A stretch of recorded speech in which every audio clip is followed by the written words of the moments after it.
all other gaming sites are full of. Sound and fury, ultimately signifying nothing.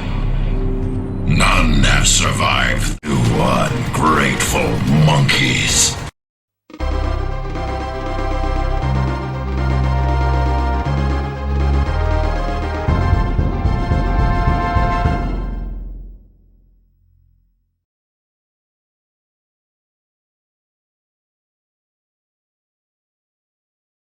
Most lethal enemies ever.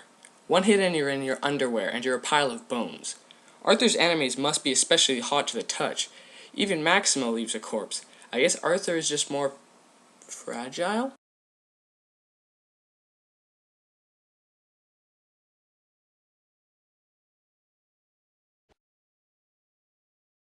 Ryu is more experienced at murder in this series of the classic NES games. Either that, or the Dragon Sword is way more lethal. Hell, Ryu can even destroy bullets with the Dragon Sword in these games. Awesome, and very ninja-like.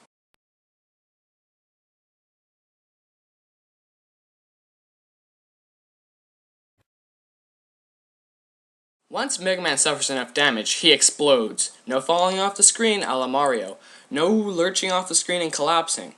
And no Contra-type death. He fucking explodes. Damn, that's violent.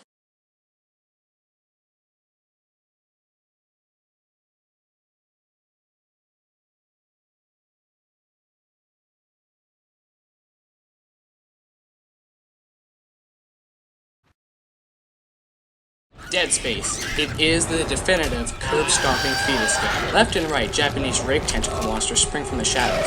Their only defense? Chainsaw blade guns, rocket launchers, and flamethrowers. You fight tons of grotesque enemies in the game, all of which must be dismembered one by one. Sometimes, it just gets nasty. The deaths in the game are particularly nasty. The necromorphs will cut off your head and slice open your torso. Serious shit right here. Sometimes you're just violently crapping your pants. That's how violently scary this game is. And what a hobo says is law.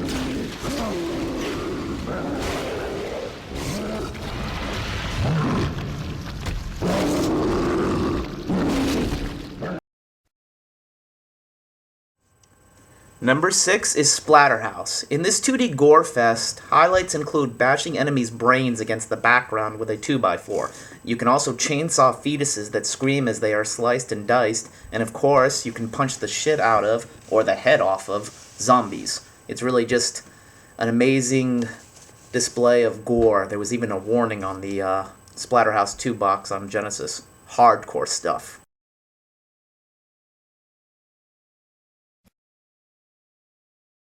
Mortal Kombat.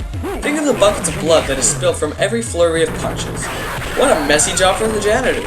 Everyone knows how violent the fatalities are. They were responsible for congressional hearings, which sure seemed like a big deal when we were kids. I mean, back in 1993, school shootings haven't even been invented yet. Just joking. Don't take it too seriously. I'm just a gamer. I don't know anything. God of War 2, there's tons of gory fatalities and cinematic deaths. My favorite is when you slam Theseus' head into the door repeatedly.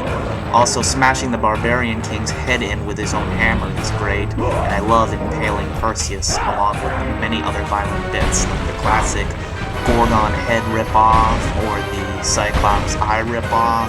There's so many great moments, but if I had to pick one, Theseus is definitely the best.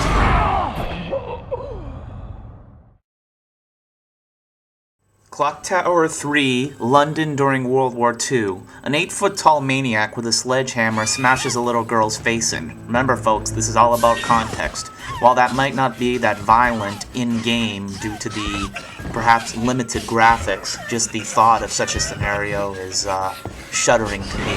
Okay, maybe I'm a wimp, but it still earns its place as number 3. Tough luck.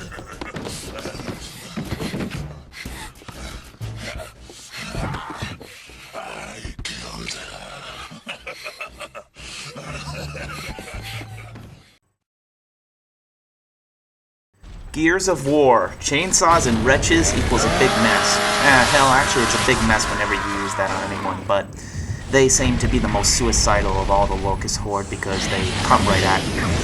The chainsaw has great sound effects. I love it when the humans scream, and taunting upon dismembering them with the chainsaw makes for a big mess and lots of satisfaction.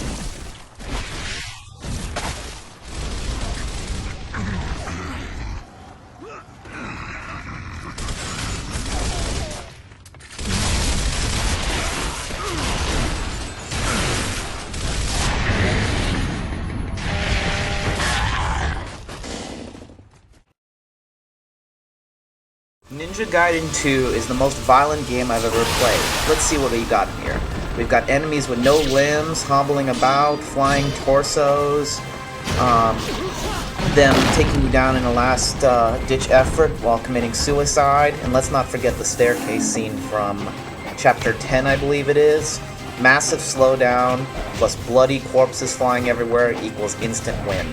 This game is just incredibly epic, seeing not only them screaming when you chop off their arms and legs and body parts, but if you use the right ultimate techniques, the body parts just go flying everywhere. It's freaking awesome.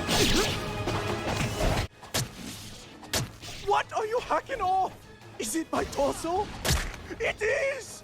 My precious torso!